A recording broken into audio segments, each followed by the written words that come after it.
नमस्कार साथियों और सभी विद्यार्थियों को जय हिंद, वंदे मातरम। कैसे हैं आप सभी लोग? हमें उम्मीद है कि आप सब बहुत ही अच्छे होंगे। आप लोग विजिट कर चुके हो दीपक लक्ष्य एजुकेशनल चैनल की ऑनलाइन क्लासेज में। सभी का पुनः हार्दिक स्वागत, वंदन और अभिनंदन करते हैं। आज हम सामान्य हिंदी व्याकरण भाग के अंतर्गत क्रिया विशेषण और विशेष से प्रकरण के ऊपर महत्वपूर्ण तथ्यों और प्रश्नों की श्रृंखला को लेकर आपके बीच में उपस्थित हैं। ऐसा सेशन होगा जो आप सभी के लिए किसी भी परीक्षा को आप देने जा रहे हैं, जिसमें महत्वपूर्ण भूमिका निभाएगा, जिसके ऊपर हम सभी लोग चर्चा करेंगे। एक बार आप सभी लोग कक्षा को लाइक, कमेंट कर शेयर कर दीजिए और सेशन को पूरी तरीके से वॉच करिएगा। कोई पहली बार चैनल के ऊपर विजिट किया है तो सब्सक्राइब कर लीजिए, बेल आइकन दबा लीजिए, ताकि आपको भी आने वाली कक्षाओं की जानकारी समय पर मिलती रहेगी। हम शुरुआत करेंगे पहले प्रश्न के साथ में। क्या है? प्रेरणार्थक क्रियायुक्त वाक्य है। प्रेरणार्थक क्रियायुक्त वाक्य क्या है? पिता पुत्र से पत्र लिखवाता है। तो यहाँ पर पिता क्या कर रहा है? पुत्र से पत्र को लिखवा रहा है। यानी क्या है? प्रेरणार्थक क्रियायुक्त यह वाक्य है। फिर अगला है आपका खाना, कहना तथा दौड़ना में सकर्मक क्रियाएं कौन कौन सी हैं? तो वो है आपका खाना और कहना। ये दोनों किस प्रकार की क्रियाएं हैं? सकर्मक क्रियाएं। फिर उसके बाद में आपका अगला क्वेश्चन है सोना, पढ़ना तथा लिखना में अकर्मक क्रिया कौन सी है? तो वो है आपकी अकर्मक क्रिया सोना। अगला क्वेश्चन है किसी कार्य के करने या होने के बोध कराने वाले शब्द क्या कहलाते हैं? क्रिया। यानी किसी कार्य के करने या होने का बोध कराने वाले जो शब्द होते हैं उसे क्या कहते हैं? क्रिया कहते हैं। फिर अगला क्वेश्चन है रचना की दृष्टि से धातु के कितने भेद हैं? तो 2 भेद होते हैं। कौन कौन से? मूल धातु और यौगिक धातु। उसके बाद में है आपका अगला क्वेश्चन मूल धातु में प्रत्यय लगाकर अनेक धातुओं को संयुक्त करके धातु निर्माण होता है। किसमें? उसे कहते हैं यौगिक धातु। फिर है धातु में प्रत्यय लगाने से कौन सी क्रिया बनती है? तो अकर्मक भी बनती है, सकर्मक भी बनती है और प्रेरणार्थक क्रिया भी बनती है धातु में प्रत्यय लगाने से। अगला क्वेश्चन है मूल धातु में आना एवं वाना जोड़ने से क्रियाओं का किस प्रकार की निर्माण होगा? तो अगर मूल धातु है उसमें आना और वाना शब्द जोड़ देंगे तो कौन सी क्रिया बनेगी? प्रेरणार्थक क्रिया, जैसे कि लिखवाना, पढ़वाना, इस प्रकार से। फिर आपका अगला क्वेश्चन है जहाँ 2 या 2 से अधिक क्रियाओं का प्रयोग साथ साथ किया गया हो। कहाँ पर? साथ साथ। तो उसे क्या कहते हैं? संयुक्त क्रिया। अगला है संज्ञा, सर्वनाम, विशेषण शब्दों से बनने वाले शब्द को क्या कहते हैं? नाम धातु। फिर है अगला क्रिया के मूल रूप को क्या कहा जाता है? तो क्रिया के मूल रूप को धातु कहते हैं। आगे बढ़ेंगे। फिर आपका अगला क्वेश्चन है रचना, बनावट के आधार पर क्रिया होती है 2 प्रकार की। किस आधार पर? रचना या बनावट के आधार पर। कौन कौन सी? अकर्मक क्रिया और सकर्मक क्रिया। फिर अगला क्वेश्चन है जिस क्रिया के व्यापार का फल कर्ता पर पड़े उसे क्या कहते हैं? अकर्मक क्रिया। प्रश्न करने पर हमें क्या, किसे, किसका आदि का जवाब न मिले तो वह क्रिया कहलाती है अकर्मक क्रिया। यानी जिसमें प्रश्न करें हम और क्या, किसे, किसका ये जवाब ना मिले तो वहाँ पर अकर्मक क्रिया हो जाएगी। फिर है आपका अगला क्वेश्चन, तुम जाओ, सो जाओ। वाक्य में सोना क्रिया कैसी है? अकर्मक क्रिया। अगला है सोना, दौड़ना आदि क्रियाएं कैसी हैं? ये अकर्मक क्रियाएं हैं। फिर है यदि मुड़ना अकर्मक क्रिया है तो इसकी सकर्मक क्रिया क्या बनेगी? मोड़ना। फिर अगला है जिन क्रियाओं का फल कर्ता को छोड़कर कर्म पर पड़ता है उसे क्या कहते हैं? वे क्रियाएं होती हैं सकर्मक क्रियाएं। फिर आपका अगला क्वेश्चन है राम रोता है। वाक्य में कौन सी क्रिया है? अकर्मक क्रिया है। अगला है मैं पत्र लिखता हूँ। वाक्य में कौन सी क्रिया है? सकर्मक क्रिया है, यानी यहाँ पर कर्म विद्यमान है। फिर है अरविंद खाना खाता है। इसमें कौन सी क्रिया है? सकर्मक क्रिया है। पक्षी उड़ते हैं। वाक्य में क्रिया कौन सी है? अकर्मक क्रिया है।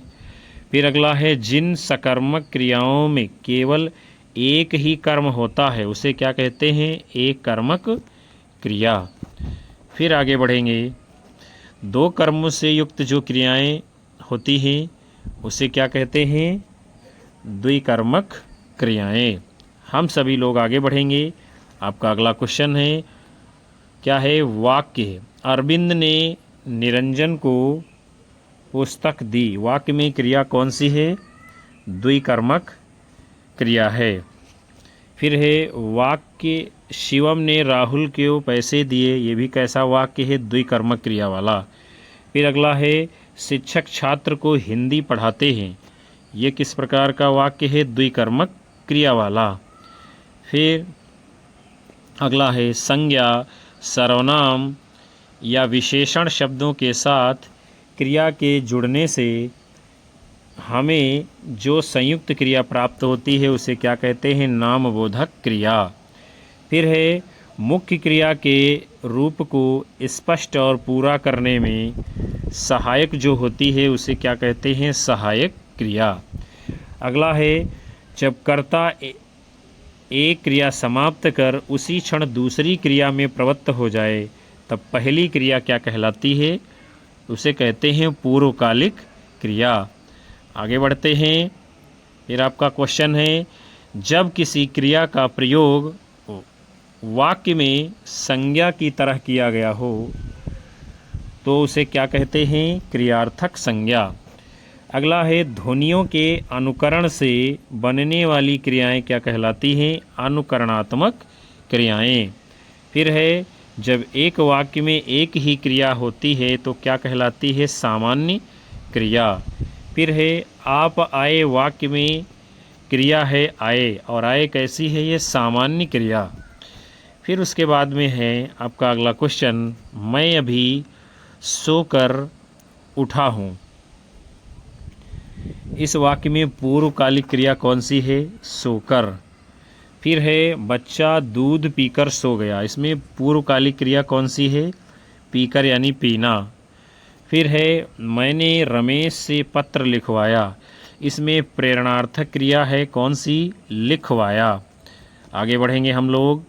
अगला क्वेश्चन है आपका, अजय ने विजय को जगाया। तो इसमें प्रेरणार्थक क्रिया कौन सी है? जगाया। अगला है वह पुस्तक पढ़ता है। वाक्य में क्रिया है एक कर्मक क्रिया। फिर है लात से लतियाना, बात से बतियाना। ये किस प्रकार की क्रियाएं हैं? नाम धातु क्रियाएं। अगला है निश्चय बोधक, इच्छा बोधक, शक्ति बोधक, अवकाश बोधक आदि। ये किस क्रिया के भेद हैं? तो ये सब हैं संयुक्त क्रिया के भेद। फिर है खेल से खेलना क्रिया का निर्माण हुआ है। यानी खेल से खेलना क्रिया का निर्माण हुआ है धातु से। उसके बाद में फिर है अगला बात से बतियाना क्रिया का निर्माण हुआ है, संज्ञा से हुआ है। अगला है चिकना से चिकनाना क्रिया का निर्माण हुआ है विशेषण से। यानी चिकना विशेषण है। फिर है हथियाना, चिकनाना, लतियाना, ये सभी क्रियाएं किस प्रकार की हैं? नाम धातु क्रियाएं। अगला है क्रियार्थक संज्ञा सदा होती है एक वचन के पुल्लिंग में। फिर अगला है गिराना, जगाना, उठाना, लिखाना, उड़ाना आदि क्रियाएं कैसी हैं? प्रेरणार्थक क्रियाएं। फिर आपका अगला क्वेश्चन है वह पढ़ता तो सफल होता। इस वाक्य में क्रिया की वृत्ति है संकेत सूचक, यानी यहाँ पर संकेत किया जा रहा है कि वो पढ़ता तो सफल होता। फिर है जहाँ दो या दो से अधिक धातुओं का प्रयोग साथ साथ क्रिया किया जाए वो कौन सी क्रिया कहलाती है? तो वो होगी आपकी संयुक्त क्रिया।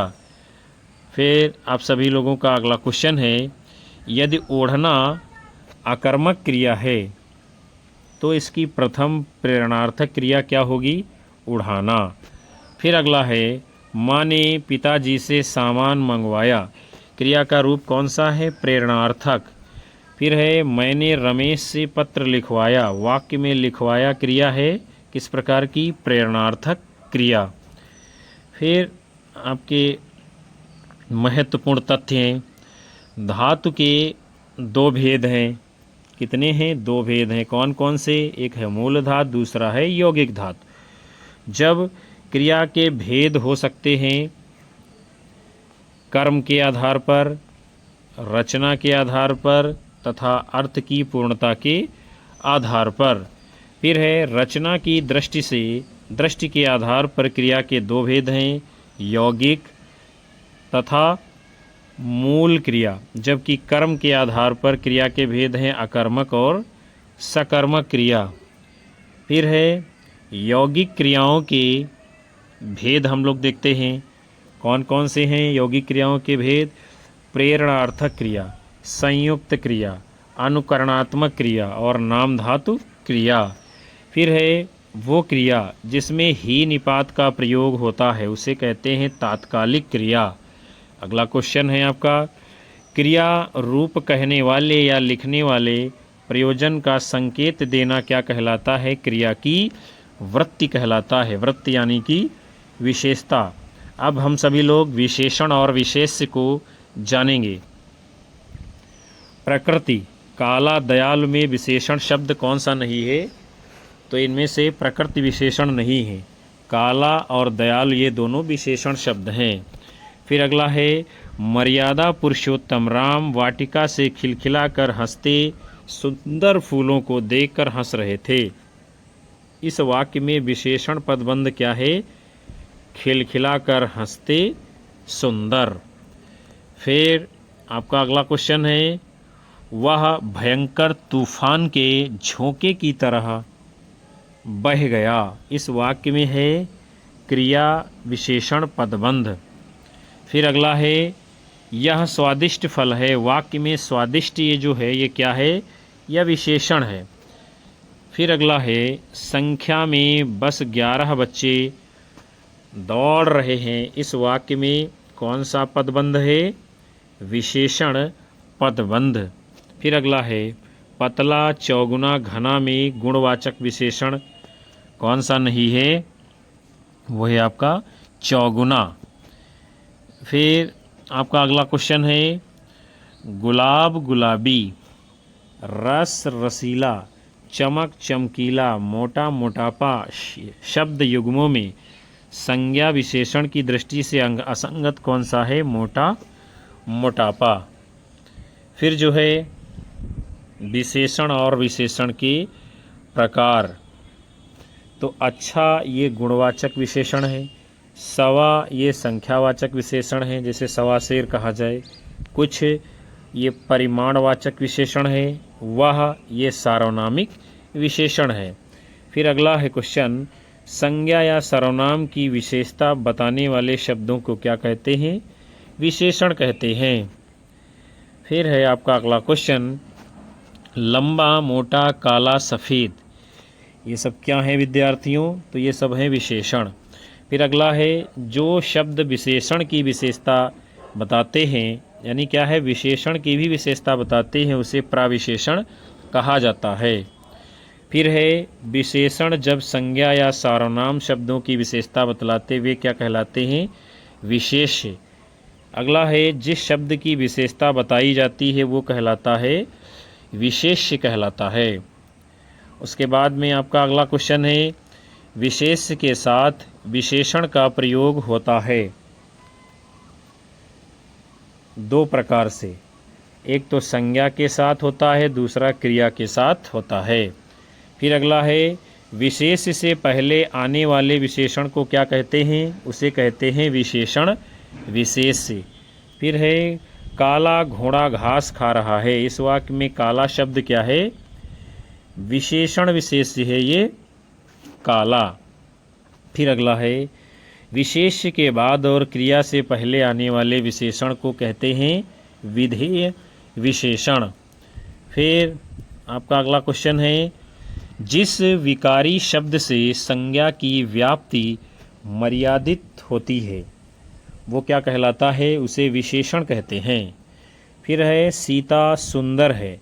इसमें विशेषण और विशेष्य है, तो सीता विशेष्य है और सुंदर ये क्या है? विशेषण है।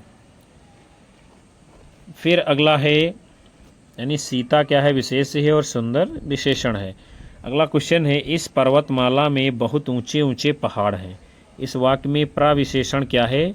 बहुत। चूंकि ऊंचे ऊंचे से पहले लगा है ये बहुत, ये प्राविशेषण है।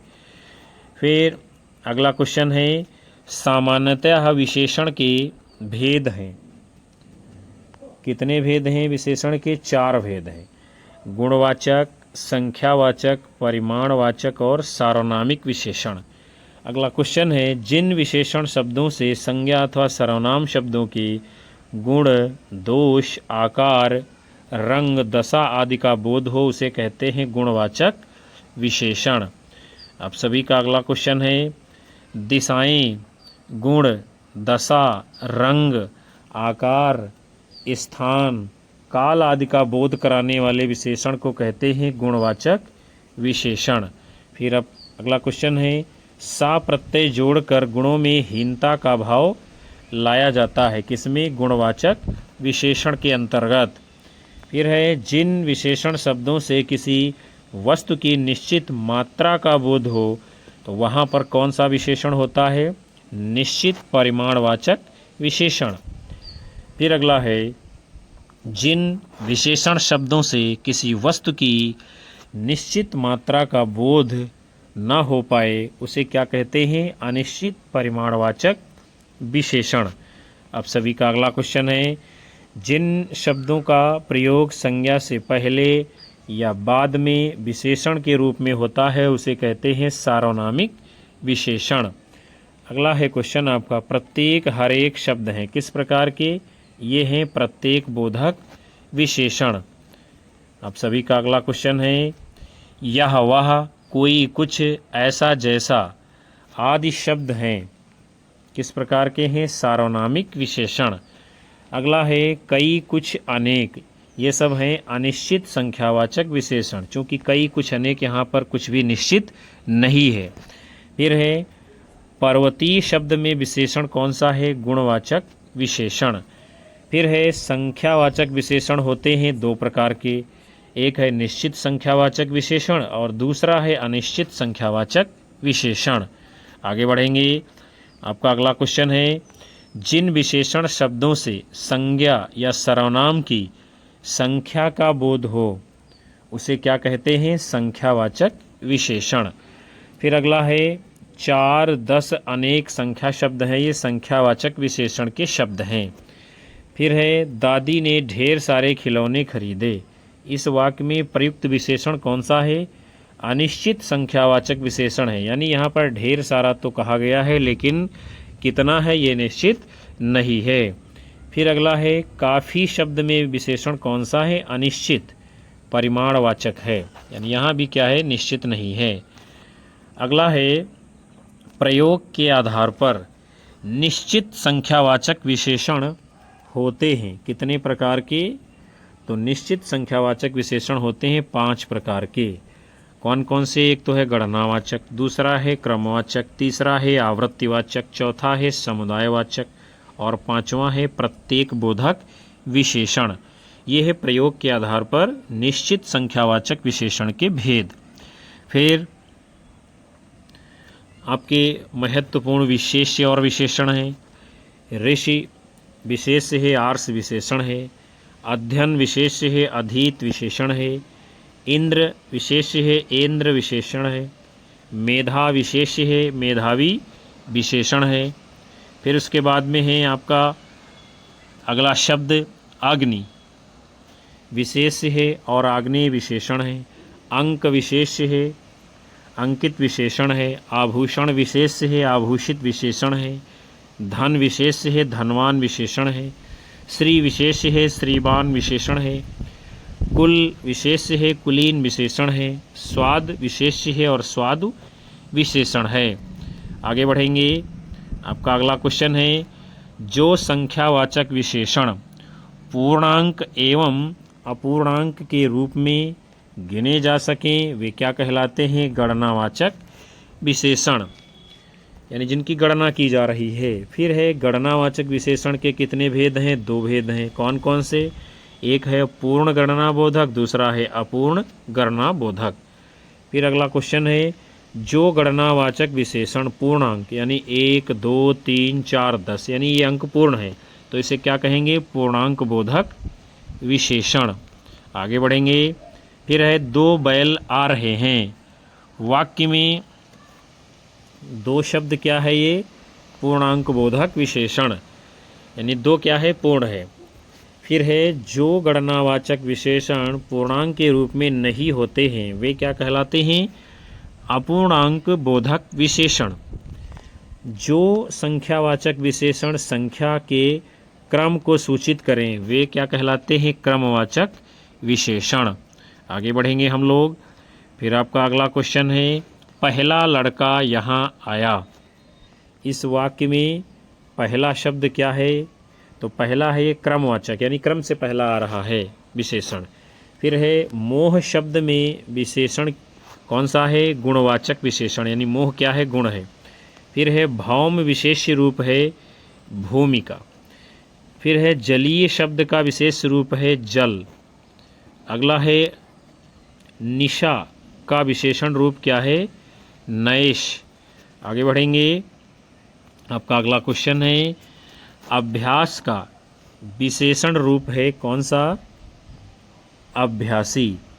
फिर अगला क्वेश्चन है, प्रयोग के आधार पर पांडु शब्द होगा तो ये पांडु जो है विशेषण और विशेष्य दोनों है, दोनों प्रकार का है। फिर अगला है, दुष्चरित्र व्यक्ति से संबंध नहीं रखना चाहिए। वाक्य में प्रयुक्त विशेषण कौन सा है? तो वो है दुष्चरित्र।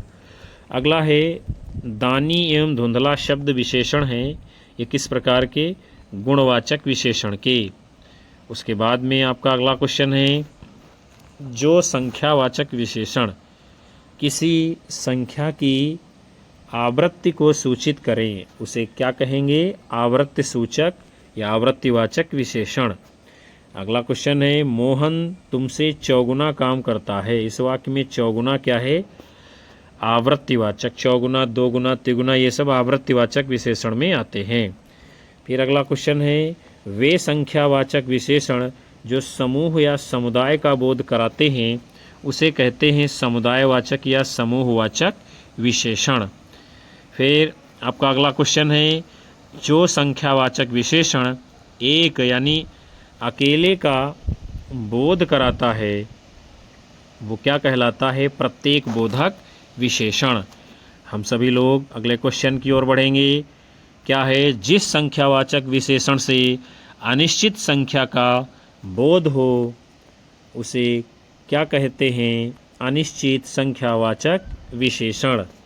जैसे कोई, कुछ, कितना, काफ़ी आदि। अगला है, कुछ बच्चे खेल रहे हैं। इसमें कुछ शब्द कैसा है? अनिश्चित संख्यावाचक विशेषण। अगला है, जिन विशेषण शब्दों से किसी वस्तु की मात्रा यानी माप तौल का बोध होता है उसे क्या कहते हैं? परिमाणवाधक यानी परिमाण बोधक विशेषण। फिर आप सभी लोगों का अगला क्वेश्चन है, परिमाण बोधक विशेषण के भेद होते हैं। कौन कौन से भेद हैं? परिमाण बोधक विशेषण के दो भेद हैं। एक होता है निश्चित परिमाण बोधक और दूसरा होता है अनिश्चित परिमाण बोधक विशेषण। परिमाण माने होता है मात्रा। फिर अगला है जिन विशेषण शब्दों से किसी वस्तु की निश्चित मात्रा का बोध होता है उसे क्या कहेंगे? निश्चित परिमाण बोधक विशेषण। तो प्यारे विद्यार्थियों और साथियों, आज के इस बहुत ही महत्वपूर्ण सेशन को हम यहीं पर विराम दे रहे हैं, जिसके अंतर्गत आप सभी लोगों ने क्रिया, क्रिया विशेषण, विशेषण विशेष से इत्यादि प्रकरण से संबंधित महत्वपूर्ण प्रश्नों और तथ्यों की श्रृंखला को देखा जाना समझा। हमें उम्मीद है कि क्रिया और क्रिया विशेषण से संबंधित ये जो प्रकरण था आप सभी लोगों को बहुत ही अच्छी तरीके से समझ में आया होगा। कक्षा को लाइक करिए, अपने ज़्यादा से ज़्यादा साथी मित्रों में शेयर करिए और उन सभी साथियों का, विद्यार्थियों का बहुत बहुत धन्यवाद, हार्दिक आभार जो अंत तक कक्षा में बने रहे हैं। हम मिलेंगे आप सभी लोगों को पुनः से एक नई कक्षा में एक नई शुरुआत के साथ। तब तक के लिए नमस्कार, जय हिंद, वंदे मातरम, बाय बाय, शुभ रात्रि आप सभी लोगों को विद्यार्थियों।